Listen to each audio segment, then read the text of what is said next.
Afastado de alguns dos principais espaços de poder, o MDB prepara a musculatura para o jogo político eleitoral de 2020, com uma proposta de unir a legenda, ampliar os diretórios no interior e lançar candidaturas competitivas nas principais cidades do estado. A legenda acaba de renovar a direção e está agora sob a presidência do deputado federal Nilton Cardoso Júnior. Ele venceu por uma ampla maioria a disputa contra o ex-deputado Saraiva Felipe, que comandava a legenda desde julho de 2018. Nosso entrevistado de hoje, portanto, é o novo presidente do MDB estadual, Nilton Cardoso Júnior. Deputado, obrigado pela presença conosco mais uma vez aqui no Mundo Político. Olá, Heitor. É um prazer estar aqui na TV Assembleia, nesse grande programa que vocês fazem. Deputado, o senhor tomou posse falando então em reconstrução, em renascimento do MDB. O partido sofreu alguns reveses políticos no plano federal. E aqui, o que fazer para recuperar o partido em Minas Gerais? Muito bem. A política nacional andava muito desacreditada. Não foi à toa que tivemos uma renovação recorde na maior parte das assembleias pelo Brasil. Aqui na Assembleia de Minas não foi diferente. E no Congresso Nacional, uma renovação muito expressiva. O que nós fizemos no partido foi um processo equivalente. Nós procuramos acordar o MDB em Minas Gerais. O MDB tem uma participação muito relevante na história de Minas, na história do Brasil. E Minas Gerais tem uma pequena anedota que em qualquer cidade do interior de Minas, 3 coisas nunca faltaram. Uma matriz da Igreja Católica, um destacamento da Polícia Militar e um diretório do MDB. Essa realidade sempre foi conhecida por todos e agora isso precisa ter uma renovação, um processo de valorização daqueles que sempre fizeram parte do partido, mas que não acreditavam que nós seguiríamos talvez o mesmo caminho depois de uma difícil eleição no ano passado. E conseguimos, graças a uma luta muito grande, um apoio expressivo da base, acordar esse processo dentro do MDB. Deputado, o senhor não tinha aí, pelo menos de maneira declarada, o apoio, não tinha assim, o compromisso de apoio das bancadas, tanto lá em Brasília quanto aqui em Minas Gerais. E mesmo assim teve uma votação expressiva, abriu uma vantagem expressiva aí com relação ao outro candidato. A que se deveu, na sua avaliação, essa vitória e esses números que o senhor obteve na votação? Bem, em primeiro lugar, meu respeito pleno à bancada estadual e à bancada federal também.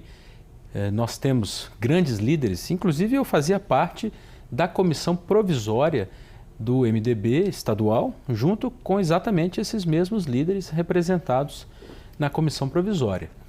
O fato é que nós estávamos desconectados da base. Eu fiz algo que há muito tempo não se fazia dentro do partido, que foi levar uma proposta de trabalho para as nossas bases. Base, o senhor fala os municípios, principalmente. Os municípios onde os diretórios do MDB estavam aptos a votar, pois eram aqueles que participaram, de fato, da convenção. Então, junto com isso, nós reunimos grandes nomes, como o nome do nosso ex-presidente Adal Kleber Lopes, ex-presidente desta Assembleia, também o presidente da Associação Mineira de Municípios, o Gilvan Lacerda, um prefeito que me apoiou já há 2 eleições, e reunimos muitas lideranças que representam hoje essa base do partido. Uhum. Eu trabalhei com a antecedência relevante, fizemos uma reconexão e acredito que a mensagem que levei foi uma mensagem muito transparente, uma mensagem de fato buscando essa reconexão não só com os diretórios, com os delegados, com os membros do partido, mas principalmente do partido com a sociedade. Deputado, 2020, portanto, como a gente já comentava aqui no início, é um ano eleitoral, né, com as eleições para prefeituras e as câmaras municipais. O partido ele já está com as estratégias definidas aí sobre candidaturas, as principais cidades, as metas, inclusive, né? O que já está colocado no tabuleiro aí do MDB? Muito bem. O partido tem que seguir alguns passos antes disso. Uhum.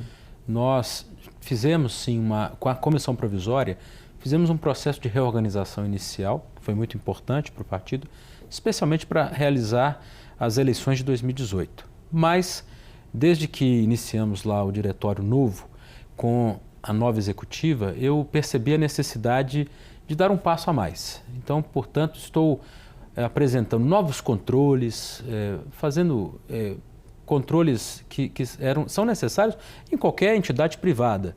E agora trazendo também essas mudanças para a gestão do MDB. Junto com isso, nós estamos também procurando entender a situação como um todo do partido. A situação financeira não está muito boa. Nós precisamos superar alguns problemas de multas, algumas deficiências operacionais que são naturais de um processo que já vinha com um certo desgaste. Agora, em cima de tudo isso, há o desejo da maior parte dos diretórios de participar, de estar presente, de vir às reuniões, e isso tem levantado a vontade de muitas pessoas de participar do processo político. E sendo assim, eu acredito que nós teremos bons nomes para as eleições de 2020. As cidades maiores aí são prioridades aí pelo interior de Minas, ou o MDB vai continuar assim, atacando também no varejo, né, que é um partido que é muito espraiado pelo Brasil, né, pelo interior? Como é que vai ser essa divisão aí nas disputas pelo interior? Eu acredito no crescimento orgânico, o crescimento que vem do interior para o centro, o crescimento nas pequenas cidades que significam a maior parte das prefeituras que o MDB já administra hoje. Nós somos mais de 150 prefeitos, 119 vice-prefeitos, 1.056 vereadores no partido. É o maior partido de Minas Gerais. E ele está com vontade de crescer, está preparado para crescer, e essas pessoas que estão conosco hoje no diretório estão, de uma certa forma, com a esperança revigorada e com o sentimento que nós podemos melhorar a comunicação com a sociedade. Alguns dias atrás, o jornal de Porto Alegre, chamado Zero Hora, ele anunciou que o MDB continuava sendo o partido mais importante do Brasil, mas que, apesar de toda a sua história, de glórias, na verdade, ele estava carente de uma bandeira. Coincidentemente, sem saber quem escreveu essa nota, foi exatamente a mensagem que levei para o interior de Minas Gerais, para todos os diretórios e delegados que visitei. O MDB ele vai crescer, vai se reconectar com a sociedade, porque nós vamos, junto com a base, junto com as nossas bancadas, identificar que bandeira o partido precisa defender para se reconectar com a sociedade. Deputado, e como é que fica aqui na capital? Qual que é a alternativa prioritária que os senhores já estão conversando? É candidatura própria? É um possível e uma composição com o atual prefeito Alexandre Calil? Inclusive tem sido colocado o nome até de Adalcléver Lopes aí numa possível vice na chapa com Calil. Isso já está sendo definido? Você já tem direcionamentos nesse sentido? As conversas estão iniciando, mas o que eu posso assegurar é que o nosso ex-presidente, ex-deputado Adalcléver Lopes, terá um papel protagonista nesse processo. Isso eu tenho certeza. Como candidato ou como vice? Vamos conversando para ver qual o papel que melhor se adequa a ele. Ele estará protagonizando esse processo. Deputado, os caminhos aí do MDB mineiro, eles vão obedecer a uma lógica nacional nas eleições? A gente viu isso nas últimas disputas, né? Alguns partidos aí com esse componente de nacionalização. O MDB também pode caminhar nesse sentido? Veja bem, o MDB hoje tem uma posição de muito equilíbrio nas suas bancadas, tanto no Senado, que continua sendo a maior bancada, quanto na Câmara dos Deputados, onde eu participo. E vejo que há um desejo de contribuir para o crescimento da nação, há um desejo de contribuir, como vinha contribuindo no governo do presidente Michel Temer, para a retomada do crescimento do Brasil e com medidas muito corretas, como foi a medida do teto dos gastos, que travou, né, a expansão do gasto da máquina governamental, exceto saúde e educação, que foram mantidos os crescimentos. Fez-se uma reforma trabalhista, que foi importante para o processo de geração de empregos, e havia uma preparação muito grande para a votação de uma reforma da Previdência que, apesar daquele texto eu não ter concordado com ele, o governo então estava preparado. Mesmo que o MDB não tenha tido êxito na sua candidatura do ex-ministro Henrique Meirelles, o legado do governo anterior ficou para esse governo, um legado positivo. E isso tem sido levado com reconhecimento por parte dos membros que hoje estão na gestão do Planalto, especialmente do presidente Jair Bolsonaro, sabendo que há essa grande contribuição. Isso terá um reflexo nas eleições de 2020, com certeza.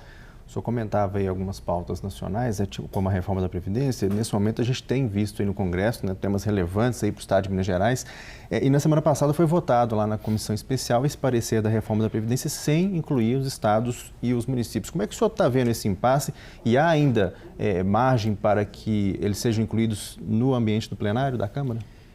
O sentimento que eu tenho é que é muito difícil incluir os estados e municípios. Uhum. É um desgaste muito grande para os deputados para votarem esse... Eu não diria por desgaste, mas diria por falta de empenho dos governadores como um todo. Os governadores deveriam ter tido um papel mais imponente, ter trabalhado e articulado melhor junto às suas bancadas estaduais e assim não o fizeram. E por esse motivo não houve espaço para atendimento das necessidades dos governadores e incluir estados e municípios. Eles terão que fazer essas votações individualmente em cada Assembleia Estadual. O senhor vê uma falta, aqui inclusive em Minas, o senhor vê uma falta de liderança aí, por exemplo, do governador Romeu Zema nesse processo, indo a Brasília, cobrando das bancadas mineiras? Eu vejo muito boa vontade da parte dele, posso até dizer que algumas atitudes que ele tem tomado são elogiáveis, mas acredito que ele se afastou muito do processo político desde a sua eleição e deixou claro que não era político. Então, com isso, no momento de que necessária articulação junto com a classe política, houve uma certa dificuldade, mas acredito que ele vai tirar uma boa experiência desse processo. Até um pouco em cima disso, deputado, e também do que acontece em Brasília, a gente teve agora mais cedo uma fala do presidente da Câmara, né, o deputado Rodrigo Maia, dizendo que se a reforma da Previdência for aprovada, essa seria uma vitória do Parlamento e não tanto do governo, do Executivo, né, do governo Bolsonaro. O senhor tem essa leitura também que o presidente Jair Bolsonaro não estaria se empenhando ou criando pautas, às vezes criando distorções e atrapalhando um pouco esse momento, esse debate político que está acontecendo lá na Câmara? Bom, não cabe a mim tecer comentários em relação à atuação do presidente Jair Bolsonaro relativamente à reforma, mas eu posso assegurar que o Congresso Nacional, a Câmara dos Deputados especialmente, conseguiu promover um debate muito amplo, conseguiu dar o espaço necessário a todos os segmentos para que fossem ouvidos. A sociedade deixou claro o seu recado de não querer alterar nada no processo do benefício de prestação continuada, nada nas aposentadorias rurais e também não desconstitucionalizar o processo decisório relativamente à Previdência. Então essas três vitórias foram vitórias decisivamente do Parlamento. E com isso a conclusão dessa votação se dará pelo protagonismo desse mesmo Parlamento que tomou para si o processo, trabalhou duramente e conseguiu atingir aí o que parece ser uma maioria para a votação nos próximos dias. Você acredita que já tem essa maioria? Ou próximo disso? Acredito que tenha, não muito folgada, o que é preocupante. Inclusive, se colocasse estados e municípios, não creio que haveria condição de votar. Perderíamos aí, estima-se em torno de 60 votos. Mas, sem estados e municípios no texto, há uma maioria não folgada, mas consolidada para a votação. Pode votar nesse semestre ainda, na Câmara? Eu acredito que antes do recesso, pelo menos um turno da votação da PEC é possível. Deputado, outra questão que está tramitando, bom, pelo menos ela está em Brasília, não necessariamente está tramitando com a mesma, celeridade, é o projeto de lei complementar que prevê o ressarcimento, né, das perdas da Lei Candir, reivindicada aí por estados e municípios, e uma bandeira aparentemente crucial para Minas Gerais. Como é que está a movimentação em torno disso na Câmara e qual que é a posição do seu partido com relação a essas perdas? Bom, a posição do partido que eu defenderei também é uma posição de que nós precisamos retomar a tributação dos bens da mineração que são não renováveis. São produtos de uma safra só. Mas a agricultura não pode ser comprometida e tributada, pois a agricultura brasileira hoje representa 1/3 da nossa economia. Caso haja tributação excessiva, além do que já há hoje, na agricultura, ela pode retrair para menos de 20% na participação da economia, o que é uma tragédia para o Brasil. Por outro lado, a tributação sobre bens minerais e outros bens que não sofrem tanta agregação de valor, ela é indispensável hoje, tendo em vista não apenas o impacto ambiental, social, mas o fato de que estamos exportando matéria-prima sem valor agregado e importando em seguida produtos que geraram empregos, consumiram energia, movimentaram a economia de um país fora até da América do Sul. Deputado, o senhor é presidente da Comissão de Turismo da Câmara, né, que tem uma série de discussões e prioridades. Como é que o senhor vê a situação do ministro do Turismo, né, Marcelo Álvaro Antônio, que enfrenta essas investigações de uso de laranjas nas eleições de 2018? Isso de alguma forma prejudica o trabalho da própria comissão dentro do parlamento? Da comissão, hipótese alguma. Os membros da comissão, inclusive, têm tido total liberdade de solicitar a presença do ministro quando necessário, fazer todo o questionamento a respeito de qualquer assunto do Ministério ou qualquer assunto ligado ao turismo, e tem feito isso com muita qualidade. Os membros são formados por diferentes partidos, diferentes estados, e os trabalhos da comissão, em momento algum, foram sequer atrasados em função de qualquer problema externo à comissão. O que eu posso dizer em relação ao turismo hoje é que, de fato, nós temos um momento bem interessante para o Brasil. Nós temos um ministro mineiro, a presidência da Comissão de Turismo na Câmara dos Deputados comigo de Minas, a presidência da Comissão de Turismo é de outro mineiro, que é o senador Isalci Lucas, apesar de ser eleito pelo Distrito Federal. Então nós reunimos assim os interesses de Minas Gerais de forma muito próxima. O ministro precisa, claro, atender com velocidade aos questionamentos que tanto a sociedade quanto outras autoridades vêm fazendo. Acredito que ele esteja fazendo isso com muita tranquilidade, sereno, com o apoio do presidente Jair Bolsonaro, inclusive. E, por outro lado, nós temos que focar a importância desse setor para a economia. Hoje ele é 8% da economia apenas. Poderíamos chegar em 15%, 20%, com poucas coisas. Alguns itens que eu tenho para mencionar é a votação da Lei Geral do Turismo, que facilita os investimentos no setor hoteleiro, abriu capital para as empresas aéreas para participação de capital internacional. Temos um projeto de lei que foi inclusive aprovado já sobre a minha presidência, que foi a lei do Tax Free, que permite a devolução de parte do imposto de quem compra produtos manufaturados no Brasil. Temos a possibilidade de aprovação dos cassinos, que é algo que destravaria bilhões de investimentos no Brasil.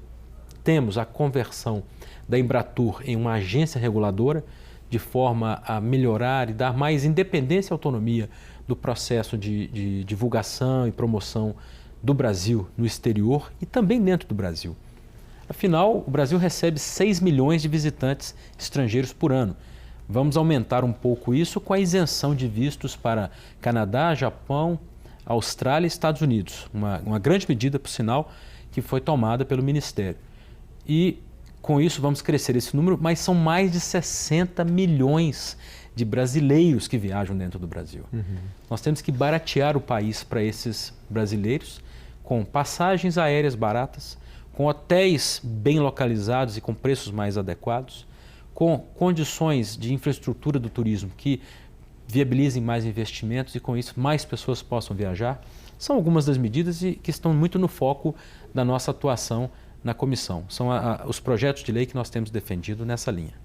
Deputado, mudando um pouquinho desse panorama aí do turismo, como é que o senhor tem sentido a repercussão lá nos corredores do Congresso Nacional sobre essa série de reportagens aí que estão saindo, que ficou conhecida aí como Lava Jato, como Vaza Jato, né, o nome em referência à Operação Lava Jato, mostrando essa suposta troca de mensagens aí entre o ex-juiz federal e hoje o ministro da Justiça, Sérgio Moro, e os procuradores da Lava Jato. O que tem sido conversado nos bastidores, nos corredores aí do Congresso Nacional? O Congresso está muito dividido nesse aspecto. Por um lado, nós temos pessoas que questionam, né, a comunicação, a troca de mensagens entre o procurador e o Ministério Público com um juiz, e isso causa bastante conflito nas discussões de corredor. Por outro lado, é necessário enxergar que os atos de corrupção não se anulam em virtude dessas conversas. Os atos de corrupção permanecem e precisam ser julgados de alguma forma como foram. E, portanto, nessa divisão é que nós precisamos aprimorar, aperfeiçoar o sistema jurídico de forma a blindá-lo, né, de qualquer interferência externa, blindá-lo de qualquer coisa que não esteja de fato dentro dos autos. E eu acredito que o encaminhamento que o Congresso dará será muito nesse sentido. Ok, deputado. Mais uma vez, muito obrigado pela presença conosco aqui no programa Mundo Político. Eu que agradeço. Continue fazendo esse belo programa sempre e esperamos contribuir agora como presidente do MDB para o crescimento cada vez maior dessa casa, que é a Assembleia, valorizando seus membros e parabenizando a todos pelo belo trabalho. Obrigado. Esse deputado, portanto, Newton Cardoso Júnior, deputado federal e presidente estadual do MDB, recentemente eleito, né? Falamos aí sobre essa sucessão na legenda, sobre também os preparativos para as eleições do ano que vem e a agenda no Congresso Nacional, também um pouquinho sobre essa conjuntura política lá em Brasília. O Mundo Político fica por aqui. Se você quiser rever a entrevista, é só acessar o YouTube ou o nosso site para falar conosco e por e-mail ou Twitter. Então, obrigado pela companhia e até a próxima.